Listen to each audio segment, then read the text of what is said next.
bringing you the latest in tax credit news, insight, and analysis. This is Tax Credit Tuesday with your host, Michael Novogradac. Hello, I'm Michael Novogradac, and this is Tax Credit Tuesday. This is the October 3rd, 2023 podcast. And this is a breaking news podcast. As such, the podcast episode originally scheduled for this week with Rich Larson on hot topics, including RAD, is now going to air October 24th. So what is the breaking news? Well, a week ago, last Friday, the CDFI Fund announced the calendar year 2022 New Markets Tax Credit Allocation Authority Awards. A total of 102 community development entities received $5 billion in New Market Tax Credit Allocation Issuance Authority. Now, you may have noticed I said it was the calendar year 2022 allocation round. We expect the calendar year 2023 application round to open shortly, as we'll discuss later in today's podcast. Now, the New Markets Tax Credit is authorized through the calendar year 2025 round, so there are 3 more rounds remaining under current law. Later in today's podcast, we're also going to discuss efforts to accelerate the issuance of New Market Tax Credit Allocation Awards so that the authorized 2023, 2024, and 2025 allocation rounds, that the authority within those rounds are all issued by the end of calendar year 2025. But let's get back to the breaking news, the award news. This year's announcement was the 19th round of allocations since incident was enacted back in the year 2000. Now, the dollar amount of awards range from a low of $20 million to a high of $65 million.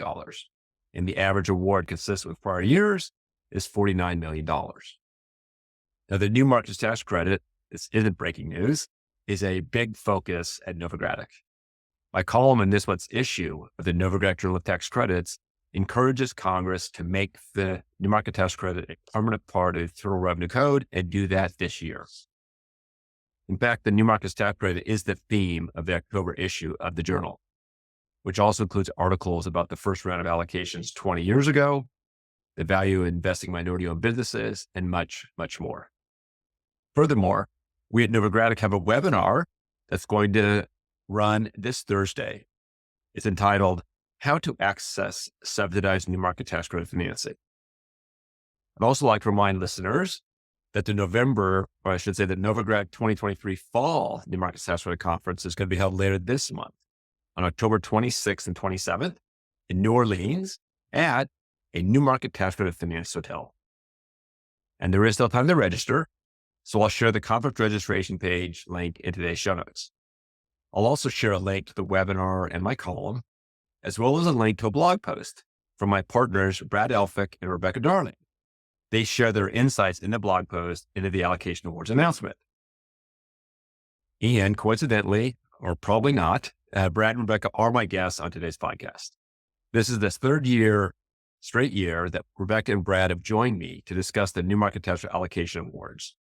So this episode is now becoming an annual Tax Credit Tuesday tradition. Both Brad and Rebecca, you may know, work out of Novogradac's Atlanta office. Rebecca is active in community development, historic preservation, and affordable rural housing. She's one of the leaders of our New Market Tax Credit practice and also works extensively in affordable housing, including properties that are subject to HUD auditing requirements. Brad, as many of you know, heads our New Markets Tax Credit Working Group and has extensive experience in affordable housing and historic tax credit worlds as well, working with a range of clients in those areas. Both Brad and Rebecca are going to share a little more about their backgrounds in a moment. Now, in today's podcast, we're going to start by talking about some of the major takeaways from this year's awards announcement, including the trends that Rebecca and Brad see and what those trends from prior rounds may tell us about future allocation rounds. We're also going to discuss what CDEs and low-income community businesses that are seeking New Market Tax Credit subsidized financing should be doing now in the wake of this announcement. After that, we're going to look at when we expect the next application round to open and what CDEs should be doing to prepare for that. Then we're going to discuss how making the New Market Tax Credit permanent, a permanent part of the tax code, would help make the incentive even more effective and efficient. Now, New Market Tax Credit awards are always an interesting topic. So if you're ready, let's get started. So, Brad and Rebecca, welcome to Tax Credit Tuesday. Thank you. Thanks, Mike. So, before we dive into the topic, as I said in the intro, I'd like to have each of you share a bit more with our listeners about your background and the work you do regarding new markets tax credit at Novogradac. So, Rebecca, why don't we start with you? Wonderful. So I have been with Novogradac for 19 years, so I'm really close to my 20-year celebration, as we can see in the background with Mike's Novogradac celebration. But during my time here at Novogradac, I focus community development, affordable rental housing, as well as historic rehabilitation. So my clients would include CDEs, or those awardees that we are talking about today, investors, businesses, developers. So a wide range of clients that I get to interact with. Certainly, I prepare audits and tax returns, but I also help my clients with their compliance needs, as well as application assistance. So I review a lot of new markets allocation applications, and also help facilitate those applications for many of my clients. So it's a joy that I get to work on. So I'm sure something we'll get to talk about throughout today. Thank you. Hey, Brad. Well, I think I can just say ditto to most of that. Since we do a lot of the same type of work, I have to one up Rebecca. I have been here now 24 years. And so when I first started, I used to be a little bit envious of the people who could be on these panels and say, I've been here since the beginning of this tax credit program. I can actually say that about tax credits. I can't say it about LIHTC or historics, but I can definitely say it about this one. And so obviously been working with it since the beginning, and really enjoy doing all the different type of transaction work that we do for our clients, in addition to the audit and tax returns, and also the application consulting. But one of the things I enjoy the most is leading the new market tax credit working group, as Mike mentioned. It's been a lot of fun working with our industry, who truly does want to see this be an effective tax credit incentive, and work with them and parts of the government to make it so. So that's me in a nutshell. Well, thank you, Brad. On behalf of the entire firm and the new market tax credit community, thank you for your great leadership with the new market tax credit working group. And thanks to you, Rebecca, as well, because I know, you work with Ben quite a bit with respect to the working group. But I want to jump right in now. So we have the awards, and I'm always interested in both of your sort of takeaways from the awards. So when we start with you, Rebecca, what are some of the key takeaways or top level takeaways that you saw in the announcement? Sure. Well, I think the first one is the CDFI fund kind of pulled one over on us and announced awards on the last day of summer. They didn't wait till fall, as many of us were anticipating. So they got us, which was wonderful, because I would rather see those awards coming out sooner rather than later. We noticed a lot of consistencies with last year's award announcement. So that was really helpful to kind of see what are we looking at. So for example, we saw the average award size and the largest award size increase slightly, but that was a bit to be expected because the number of awardees was slightly lower. So still within the same types of ranges, but a slight difference there. I also found it interesting that the smallest award was $20 million again this year. And last year was the first year in a number of rounds that it increased from $15 million to $20 million. So next year, when we talk, if it's $20 million again, then I would say we are officially on trend. Right now, we're looking at it. So I thought that was interesting. Another thing that really jumped out to me was the fact that we only had 3 new first-time awardees. That's the lowest that we've seen in the incentives history. I think before that was 4, but that was quite a while ago. So that's something I think we can talk about a bit more today. And then I think another thing that was just kind of interesting was we saw a slight drop in the number of minority and native controlled allocatees. Last year, if you remember, we saw our highest number of 21. This year it's 19. So I would still say that's quite high, higher than we've seen before, but something to be aware of. And then the last big thing that I want to talk about, and then I'll leave some items for Brad so he's something to talk about. But I want to talk a little bit about rural CDs. I told him I wouldn't steal everything for him. But for rural CDEs, that's something that's really jumped out and has been a major item of discussion lately. So we saw 21 rural CDEs. So let me first take a step back. What's a rural CDE? Well, that's going to be a community development entity that's deploying at least 50% of their allocation to rural areas. This is their focus. They are focused on rural communities. Other CDEs will make a non metro commitment in their application, which will then show up in their allocation agreement. For some, that will be zero. They don't serve non-metro areas. But what's a big highlight is in the Notice of Allocation Authority, the NOAA. That's when the round officially opens and we get that document from the CDFI fund. It says in there that the new market program staff at the CDFI fund will review that award listing and make sure that at least the proportion of allocations that are rural CDEs are at least equal to the proportion of rural CDEs that were deemed highly qualified applicants. So to be a highly qualified applicant, that means you go through the initial stage of review, and for business strategy and community development, you reach that threshold. Well, last year, we didn't have that happen. So at least one rural CDE was added to the awardee list. And that caused a lot of discussion. And that was the first time in quite a while that I can remember it happening. That didn't happen this year. So why do we have so many rural CDEs? It certainly seems like a focus. We would expect more allocation to go to rural communities. But I think that's something to watch in upcoming rounds. Is this going to be a trend that we continue to see? So I told you, Brad, I wouldn't say everything. So I'll let you jump in and share some of the additional takeaways you had. No, that was excellent. One of the things that I like to look at is how successful prior winners are in the current round, because I think it really kind of highlights the fact that it's important to keep applying in future rounds.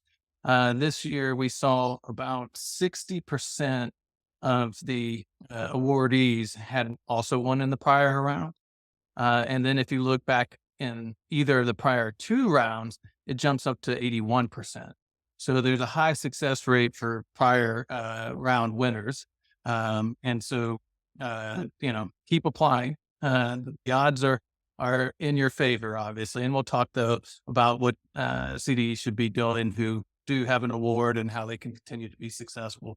One of the other things that we look at that isn't as publicly available in the award booklet is the final ring score distribution numbers. This is provided in debriefing letters. These are letters that applicants who applied but did not receive an award win or receive. And so what we try to see is what does the scoring look like? Last year, if you can imagine, they put the scoring kind of in 6 buckets. And the highest maximum score that you can get is 110 points. Well, that top bucket was a score range of 108 to 110, and there were 73 out of the applicants that applied out of the 199. 73 of them were in that 108 to 110 bucket, which is amazing to me because that means that they lost 2 points, up to 2 points on their entire application. This year, I felt like got a little bit more in line with what I would have expected. So this year, that top tier went from 73 to 48. So it seems like the scoring may have been a little bit more difficult in terms of, getting the actual points. So we saw the 73 get more in line with the next 2 tiers. And so I thought that was interesting. It obviously meant that you could possibly have missed more points this round, but the hard part is knowing how they score each round, how a reviewer will score each round.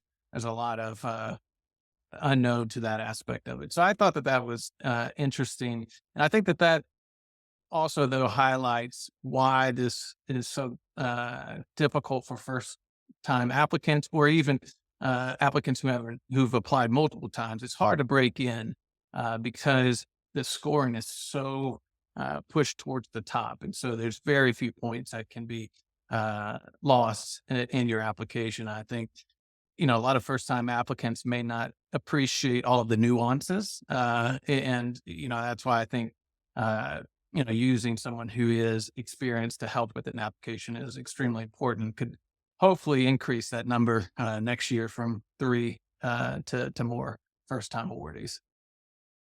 So thank you both for that overview. One thing, Brad, when you were sharing the statistics about how many had won in the last round and how many had won within the last 2 rounds, and then taking into account those that are the new applicants that have never won, it seemed like there was roughly 15 awardees that had won before, but hadn't been successful the last 2 rounds and ended up getting an award.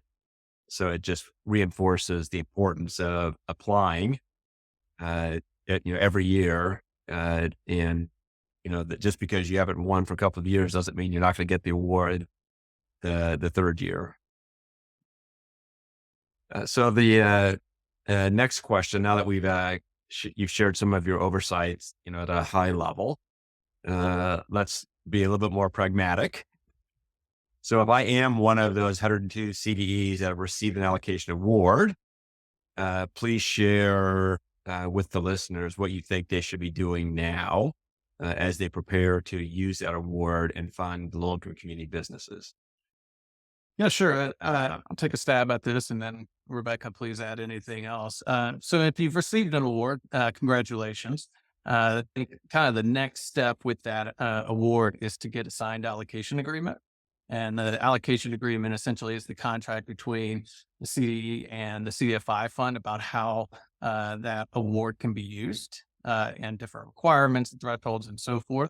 Last year, when we saw awards made towards the end of October, we saw that the CDFI fund was getting signed allocation agreements to many CDEs before year end.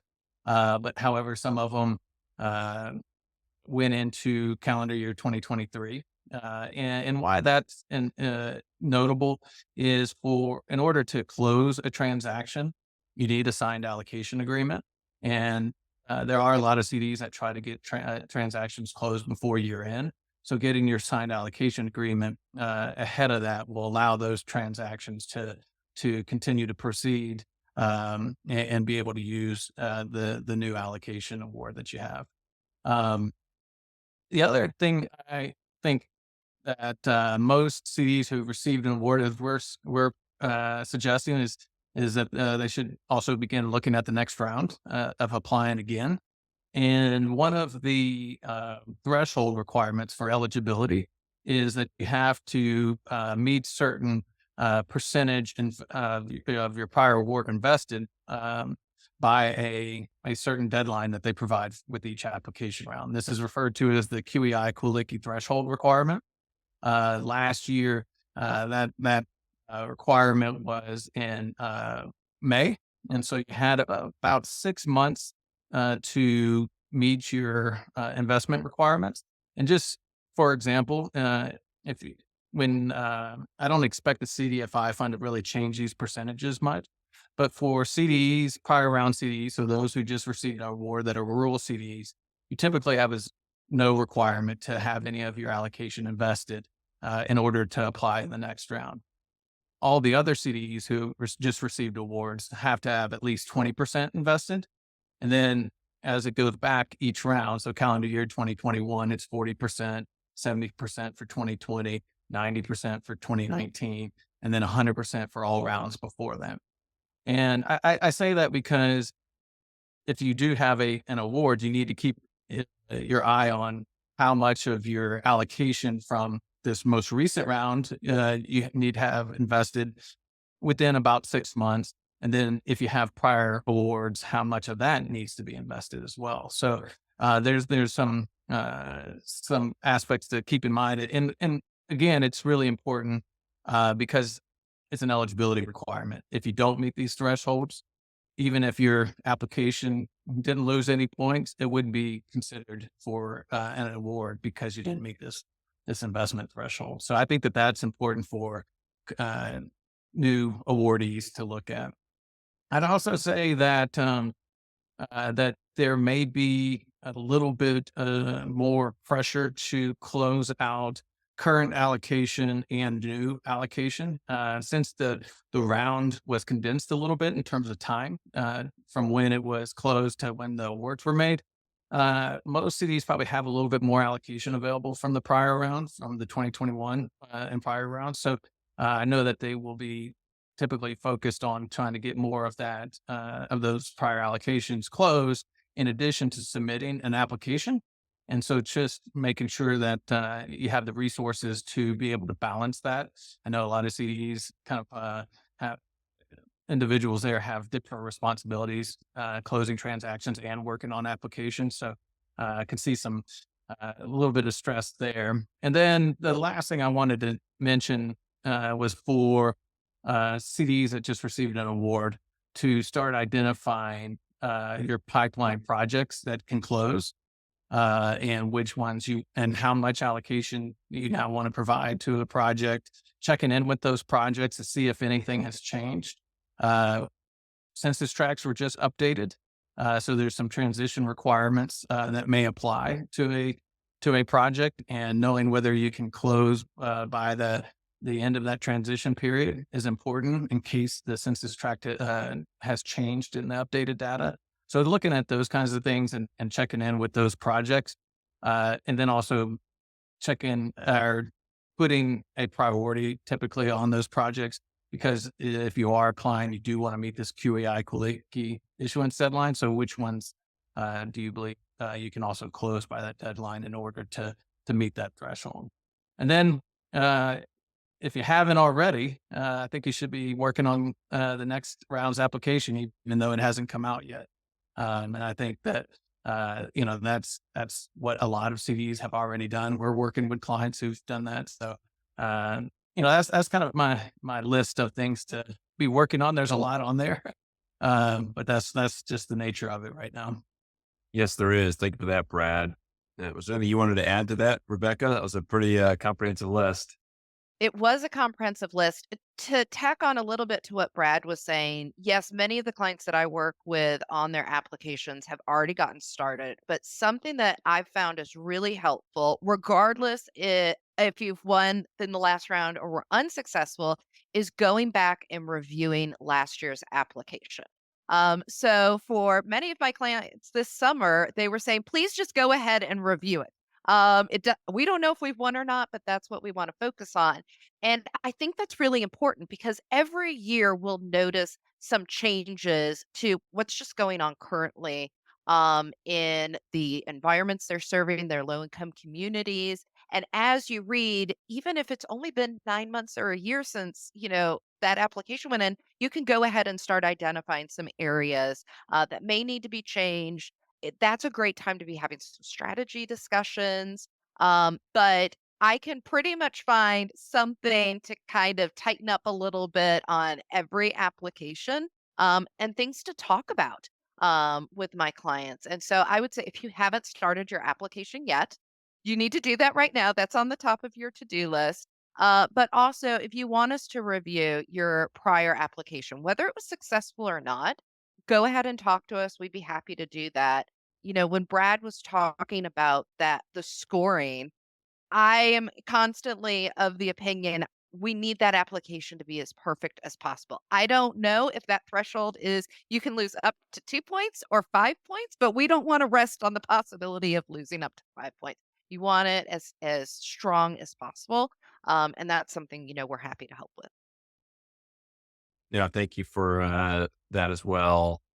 And Brad, you had talked about some of the equity issuance and investment deadlines based upon allocation rounds and the rest. And is it safe to say that all of those dates are all about what it's been in the past, and we have to wait and see what the next allocation round provides, but they're probably going to be pretty similar to what was done in the past? Yeah, I think so. And I think that, we have a lot of data related to what the CDFI fund's done in the past. And they're fairly consistent. So I think that it's an easy way to kind of look and plan ahead because they haven't said it's going to come out by October 15th Right. or something. Right. Like that. So we've talked about what CDs that received an award should be doing now. And let me just say congratulations to those CDs that received an award on behalf of Novogradac. And if you're a client, congratulations and thanks for being a client. If you're not a client yet, please reach out to us. We'd love to work with you.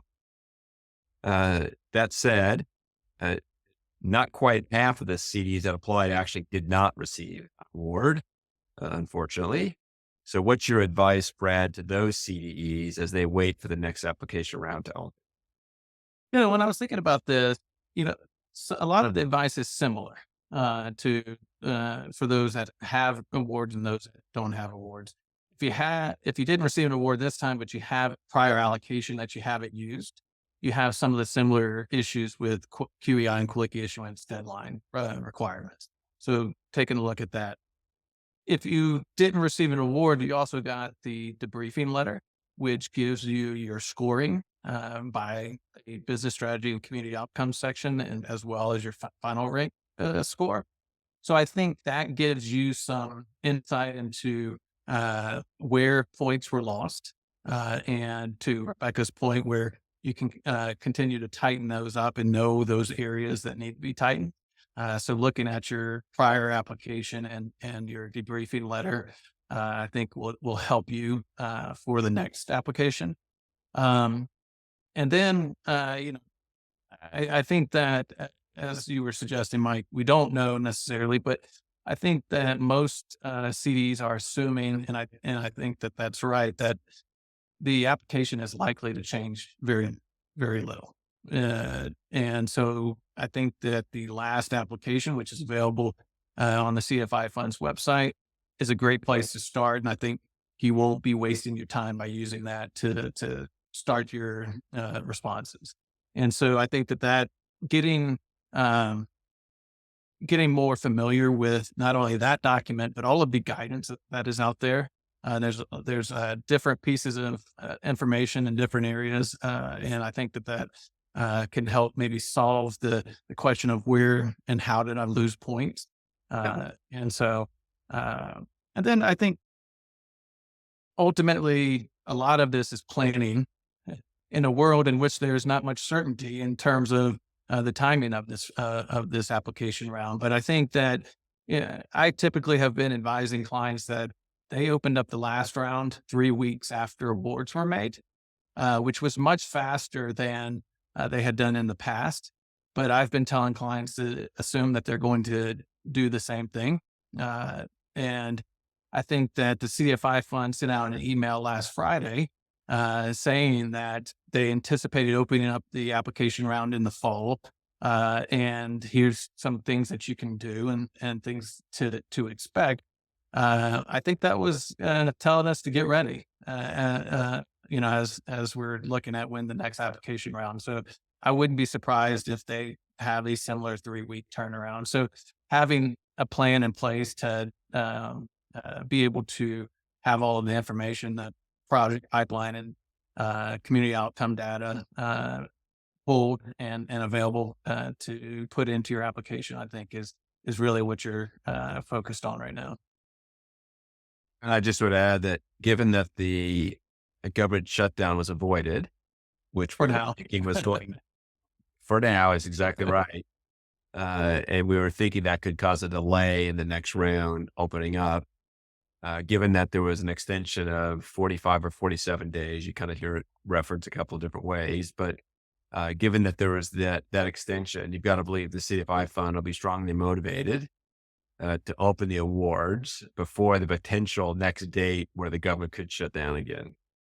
Yeah, and I think what will be interesting if it does shut down while a round is open, that likely will mean that the CDFI Fund will be available for questions, or at least not be available to respond to questions until they're back into the office. So it will, if it does shut down during that application period, it will be interesting to see what happens related to some of those things. Rebecca, what would you add to what Brad just shared in terms of what a CD that didn't receive an allocation award should be doing right now? Yeah. I think, Brad, you touched on it, being very focused on what your pipeline looks like and being able to describe and quantify community outcomes. Those tend to be areas of a challenge for most CDEs, but I would say, especially for a CDE that wasn't successful in this last round, they may be especially taking a look at their pipeline and saying, what can I do? Because many of the projects they included previously aren't going to be available for their next application. Um, and I think that it can be very challenging getting the information that you need and deciding what projects would be the best to highlight within your application and are meeting your community outcome strategy and business strategy. So I would spend a lot of time really honing in on that area because that's where I see the most points lost. And you need to spend a lot of time on that area. So that's where I would really focus efforts. I completely agree with what Brad said about the timing of the application.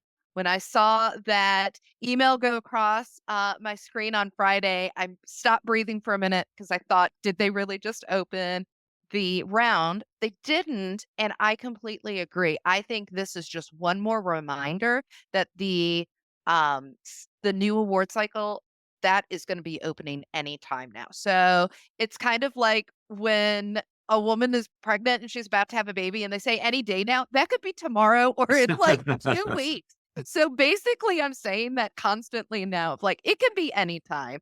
But last year it was only 3 weeks. So this Friday is only 2 weeks. It could happen. The fund has made multiple public comments that the time between award announcement for calendar year 2022 and the opening of the application round for 2023 will be short. They've said it numerous times, so I'm going to believe that and go ahead and get ready.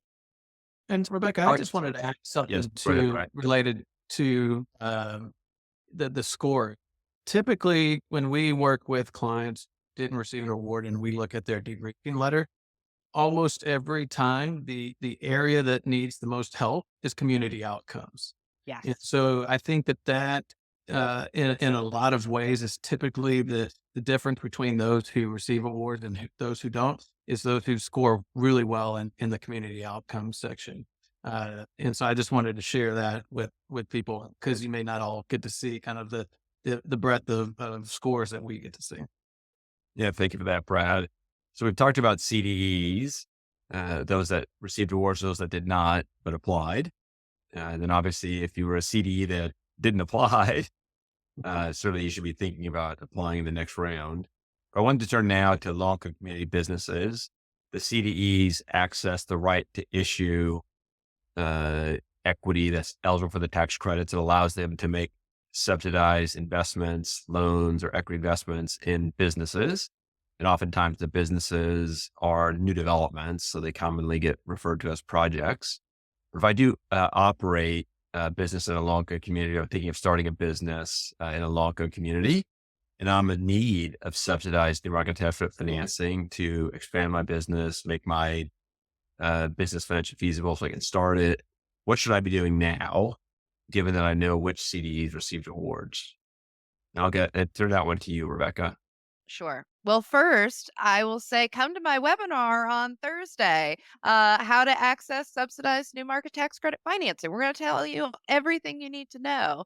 But here's a couple of the things that I think you need to know. First off, is you need to connect with CDEs. So we can help you along that way of kind of telling you where to look and some key things, but this is a moment where I kind of tell the joke, you need to be a social butterfly. This isn't the moment to only make one friend in the new markets industry. This is a time to connect with as many groups as you can and learn more about new markets. I would say that something that we commonly see within the new markets tax credit area is that there may be only one business that you finance with new markets, and so that can be a very steep learning curve. Now, that's certainly not to say that a business doesn't use new markets financing in multiple areas, but oftentimes it's their first time utilizing this tool and there's a lot to learn. So it's really important to have new market tax credit professionals helping you, um, that is absolutely key. So, of course, accountants, you need us, but attorneys are really important to help you along the way and make sure you're successful. I think another really key item is to be honest about your project readiness. Everyone likes to say they're shovel ready, but do you really have permits? Do you really have all your leverage financing in place? I think that many businesses want to say they're ready to go just to get the process started, but that's not what CDEs need. They really need an honest assessment of when you're going to be ready so that they can plan the deployment of their allocation. And so if you're not going to close by year end, that's okay. That doesn't mean that you won't be able to utilize the new awards that were announced. Say I'm, Q1 or Q2. Be honest. Because I think having great relationships with CDEs really helps to increase your chances of being able to find allocation. So those are a couple of the key points to highlight. I think the last thing before I let Brad chime in is CDEs are going to be getting a lot of information right now. Everybody wants to be their best friend, right? If you've got allocation, you want to be their best friend. So you need to have a 1 to 2 page summary about your project, about what your needs are, what those community outcomes are, because the CDEs need to know that. So we can certainly help you along with getting that information. But those are some of the key items to focus on right now. Yeah, and I think I'm going to start sounding like a broken record if I keep talking about community outcomes, but I think it's such an important aspect of all of these projects that use new market tax credit financing. And I think that quad B's, these businesses don't necessarily speak the language that we all speak on a daily basis when talking about new market tax credits. But there is information out there that they can look at to be able to speak that language better. And I think the application is probably one of the best places to go to. I think it's question 26, which is where the applicant has to list out all of the different types of community outcomes that they're going to be focused on delivering with their allocation. And so if you can look at your business or your project and see how many of those boxes it checks in that and what those numbers look like, I think that helps you tell a better story and helps you open up the door to access this new market tax credit financing. If you're able to tell it in a way that the CDE can then say, okay, I really like that. That sounds really good. I'm going to put it in my application, or I'm going to use my my allocation on that project. So I think that's one of the things that sometimes businesses and projects don't focus on. They focus on kind of the number side of the financing and not as much on the story, which is what the CDE has to tell the CDFI fund, the government, in order to get more allocation, is to be able to tell what that return on the government investment is. And that return is based on community outcomes.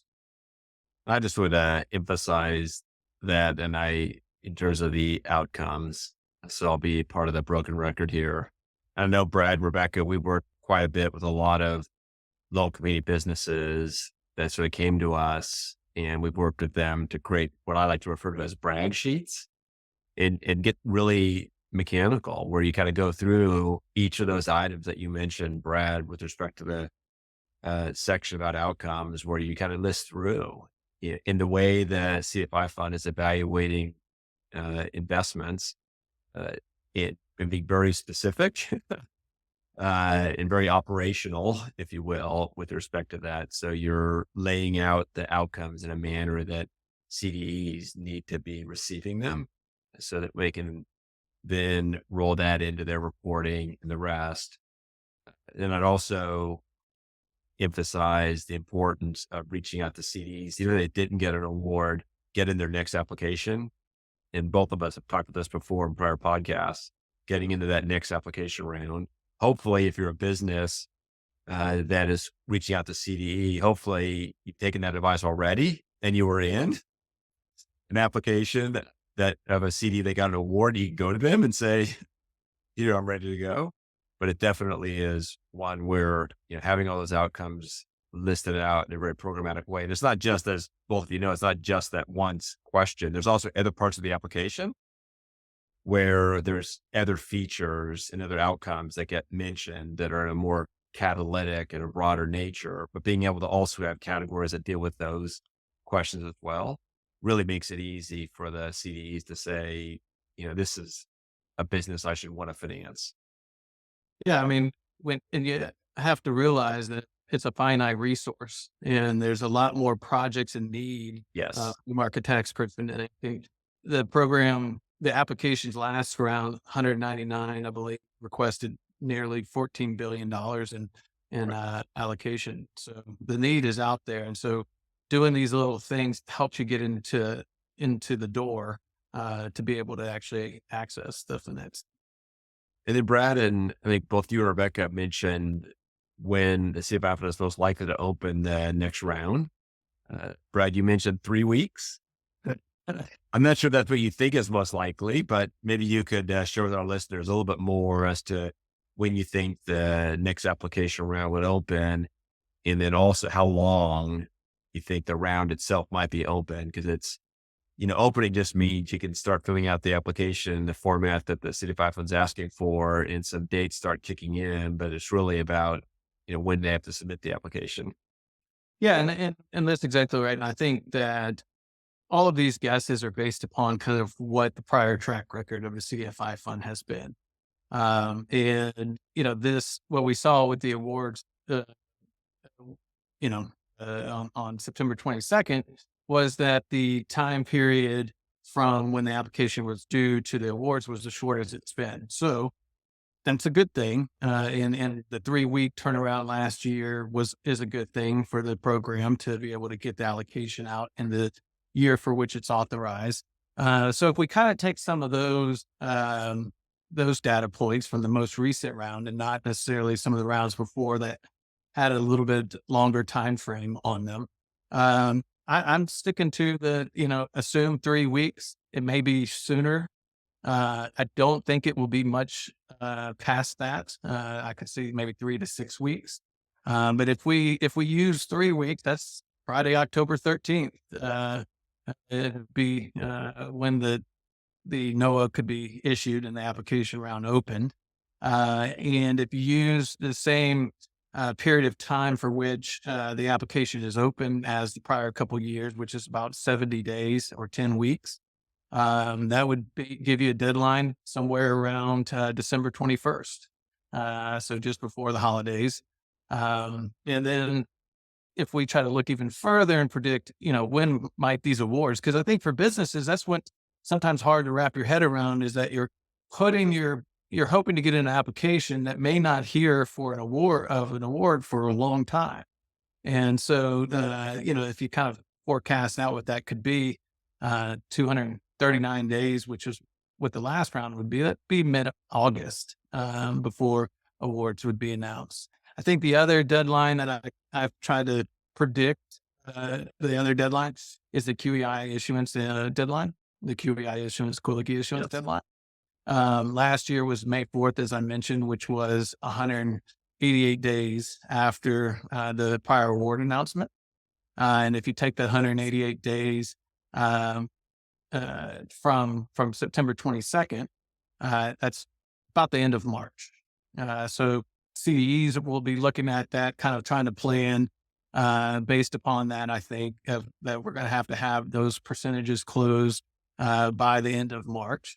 And so for everyone involved, it's investors, CDEs, qualifies, service providers, we're all kind of looking at that schedule, that potential schedule, to help all of us figure out, how we get to that point, because we're all trying to get to the same end line. So I think that those are kind of where I'm seeing the dates for this next round. And as I said, it's just based upon kind of the prior round or two. I am encouraged that the CDFI fund seems to be shortening the time period, turning it around quicker. So I think that's all an encouraging trend. Yeah. I would also, if I can, I'm pulling a page out of Brad's playbook, and I went back and looked at the last 19 rounds to see when did the NOAA come out and what day of the week, because we look at that quite a bit. And Fridays is the most popular. It's 32%. And then Tuesdays was 26%. Monday and Wednesday is 10%. So I think we're going ahead and assuming they're not going to do that. But I like Brad's guess of Friday the 13th. That just feels right. It feels ready for a new round. Like I always joke that Friday the 13th is always a lucky day, not an unlucky day. So that just feels like a great way to celebrate the 13th. Right. Thank you for that. So the next area I wanted to touch on is I mentioned in the intro that my column in this month's Novogradac Journal of Tax Credits, I mentioned that this month's edition is focused on new market tax credits. Obviously covers others, but the focus is new market tax credits. And in the column, I argue about the importance of permanence of the new market tax credit this year. I think it's pretty sort of critical. So I was just wondering, Brad, if you wanted to share your thoughts on how making the credit permanent would enhance the effectiveness, and then have you weigh in as well, Rebecca. I completely agree with you, Mike, that it's important, it's needed, it's time. It's been long enough to essentially be on probation and not get a permanence. So I think that in my mind, what permanence does is it gives us some certainty that we haven't had. And we've seen kind of the gyrations that the industry goes through when it's uncertain if the program's going to be extended or if it's only a 1 year or a retroactive extension, the stress that that puts on. But I think that certainty will ultimately lead to efficiency, and that's efficiency at all the different levels: investors, CEs, businesses, service providers. And I think that that efficiency, the benefit of that is that it means most likely that more subsidy will get to go into these low income communities. And I think that that's really, a positive result of permanency. And one of the other levels where I think it will create efficiency and some comfort will be at the CDFI fund level in their administration of the program. They have the same stops and starts that we do. Yes. When the program's not permanent. And so it's a lot easier for them to calendar out how they're going to do an allocation round if they know that it will be there. And I think that that's what certainty does at the CDFI fund level. I think one of the other aspects that I think that a program that is permanent invites more participants into it.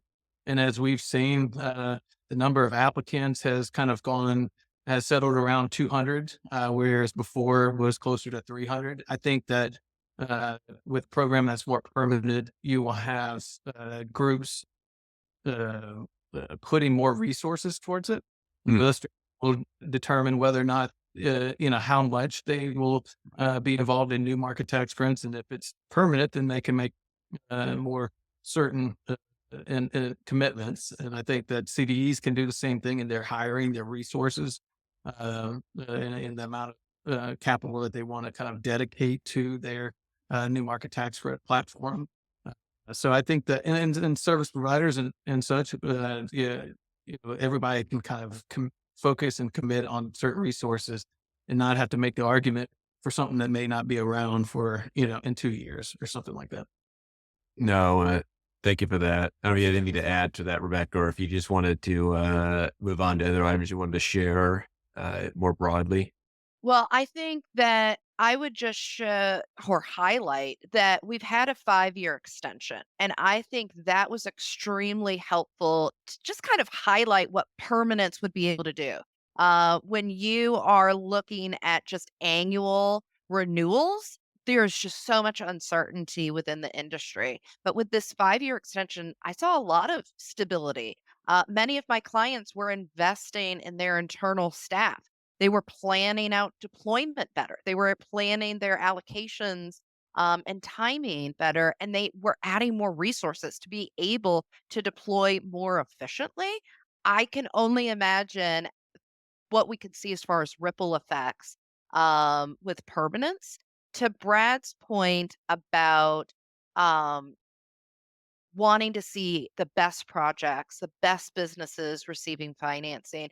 What I hear CDE say all the time is, I wish I could spend more time helping my potential qualifies getting ready, giving them more time up front, really explaining everything, working with them on their project to see what can we do to even better serve low income persons, residents of low income communities. But time is of the essence. They're trying to deploy as fast as possible. They want to show everything they can. And so I think permanence could also help that a bit, giving extra resources to CDEs to really help ensure the best possible outcomes to low income communities. Right. Thank you for that, Rebecca. And just as a follow up to what I asked a few moments ago, if you wanted to share, there's a number of other items I knew you wanted to make sure we covered in the course of the podcast, and we're going to bring it to a close here. So this is your last chance.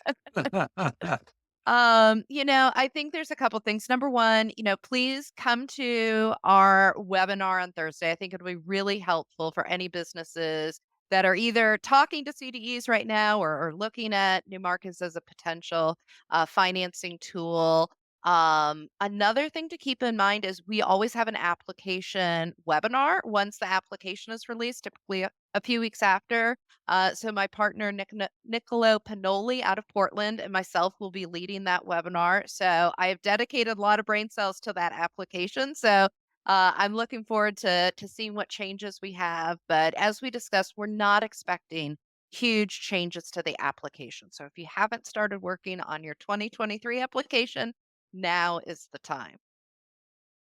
Yeah, my only other thing I would add is, as I mentioned kind of earlier on, but didn't really go into too much detail about the importance of applying each round. There is, as Mike said, it may get a little confusing that when we're talking about 2022 awards, when it's September of 23 and then so forth.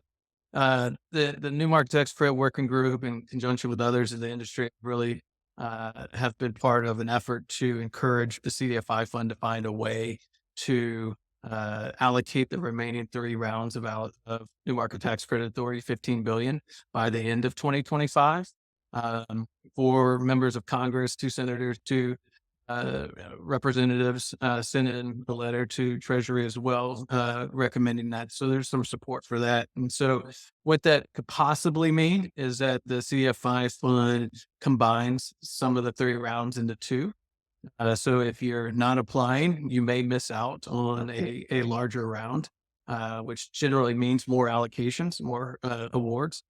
So I think that that's another reason to stay in the game for the next couple of years.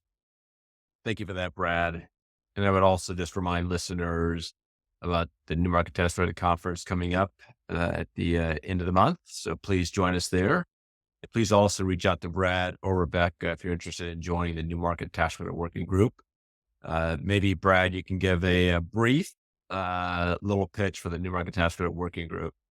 Sure. The working group has been around since the beginning of the program, and it's a membership organization that focuses on a lot of the technical topics that those in the new market tax credit industry deal with. Sometimes it's something that the IRS puts out that may have unintended consequences. Sometimes it's working with the CDFI fund to find ways to do things more efficiently, more timely. There's technical issues that we work through. So it's a very collaborative group. We have nearly 70 members that work through these on a monthly basis, and we will be meeting at our conference in New Orleans later this month. So if you have any interest in joining that and wanting to be a part of what we do in the working group, feel free to reach out to me. Great. And I would also chime in something that I think a lot of our working group members love is we put out a lot of resources too. So for example, when the application is released, we go through for you and we identify a lot of high level takeaways for you, as well as put together multiple resources. So I know for many of my clients that are also working group members, that's one of their favorite things. Great. Thanks to both of you. I appreciate you joining me on the podcast today. I know you're both very busy. So on behalf of my listeners also, thank you.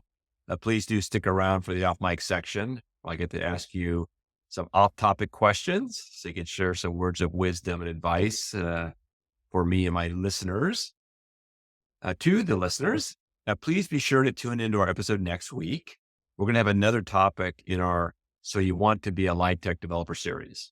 And that's a series that's designed to help real estate developers learn the ins and outs of what it takes to finance and develop affordable rental housing using low-income housing tax credits and tax-exempt private activity bonds. In next week's episode, my partner Stacey Stewart and I are going to discuss 5 key tax and accounting related issues that developers should be aware of when they're working with low-income housing tax credit investors. Now, you might be thinking, if you're a developer, why do I care about tax and accounting issues? Isn't that something for my tax accountant to take care of? Well, the ultimate answer, of course, is yes. And hopefully you have an accountant that's very experienced in low-income housing tax credit tax and accounting issues. If not, do reach out to us. That being said, it's important for you as the developer to understand them as well.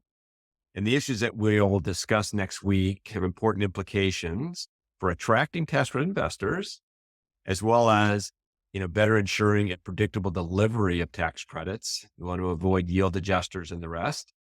And it can help you minimize the possibility of unpleasant surprises when you go to sell the property or purchase the investor partnership's interest at the end of the 15-year investment period.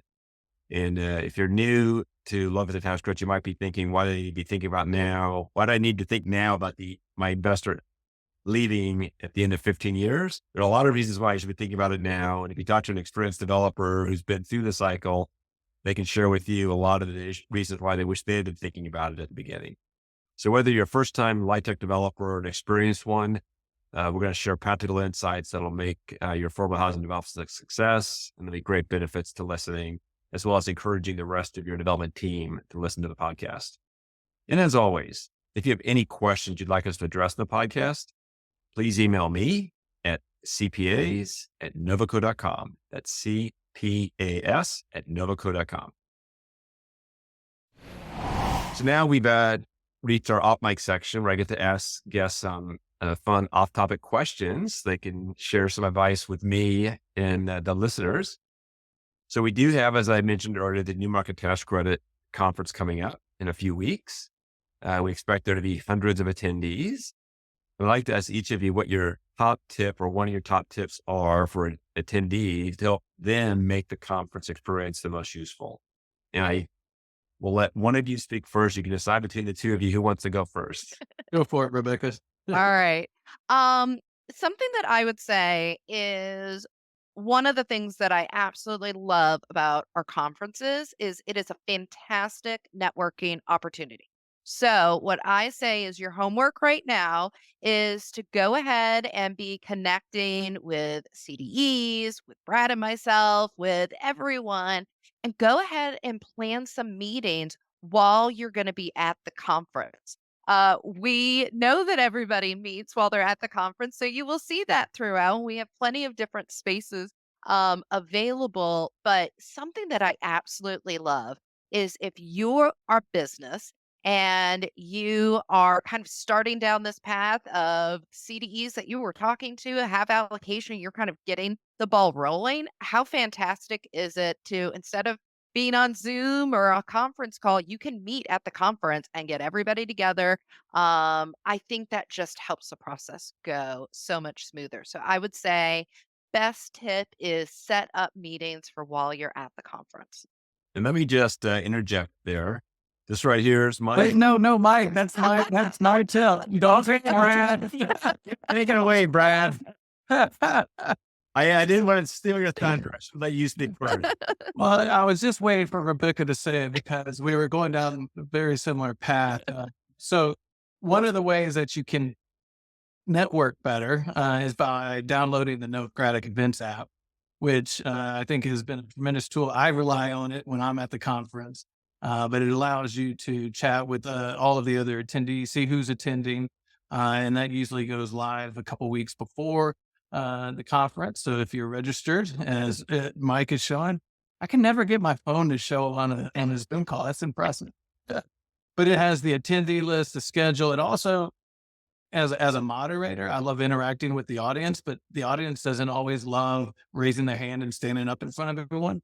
But what you can do through the app is ask questions to the moderator, and then they can use those questions to have more interactive conversation. So the new market conferences are such a great networking event, as Rebecca said. And I think this tool will just make it a little bit easier. Just want to add that the app right now, I just downloaded it. There are lots of attendees on the app, and they can send me a chat. And here's how many people have chatted with me so far. None. So if you're coming to the conference, please send a chat to me, or Brad's on there too, and Rebecca's on there too. So please reach out to Brad or Rebecca. And it's just a great way to reach out in advance of the event. So thank you both for that. I appreciate those tips. And then I do have one other question for both of you, which is related somewhat to the overarching topic of today's podcast.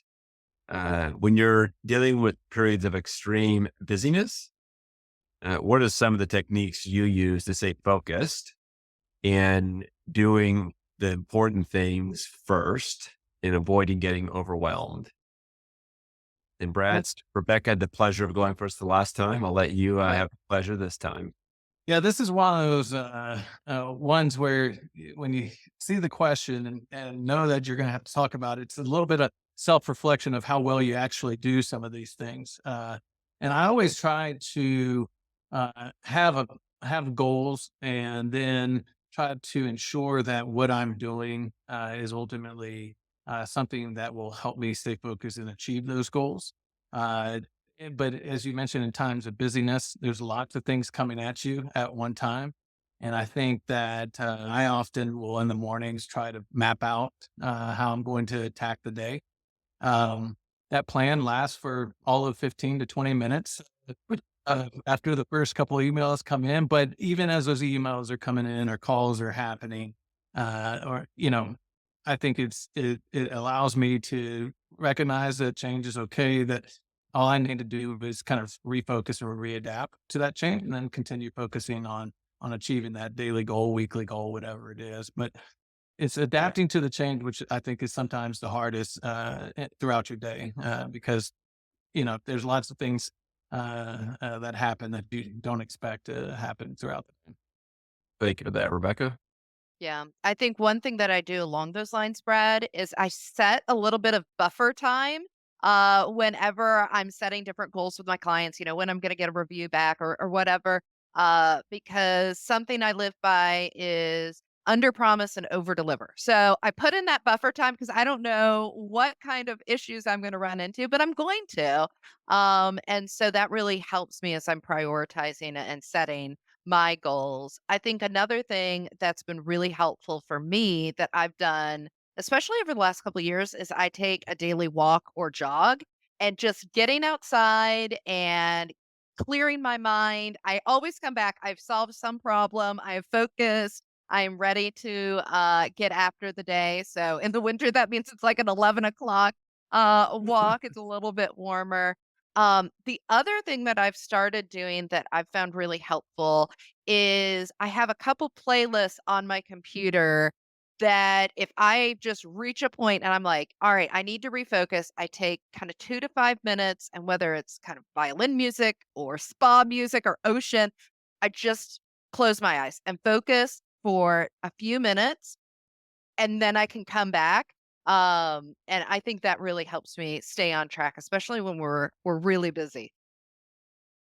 Great. So if you call me and there's spa music going on, we're busy. Or you're at a spa, but no one has time for that. That's great. Thank you, Rebecca, for those tips. Thank you, Brad, for your tips as well. And thanks to the listeners. I'm Mike Novogradac. Thanks for listening. This weekly podcast has been brought to you by Novogradac and Company, LLP. Archived podcasts are available online at www.novoco.com/podcast, or by subscribing to the Tax Credit Tuesday podcast in iTunes, Spotify, YouTube, Google Podcasts, Stitcher, and Radio Public. You can find related links referenced in this podcast on our website at www.novoco.com/podcast. Novogradac & Company LLP is a national certified public accounting and consulting firm with offices nationwide. Learn more about our professional services at www.novaco.com.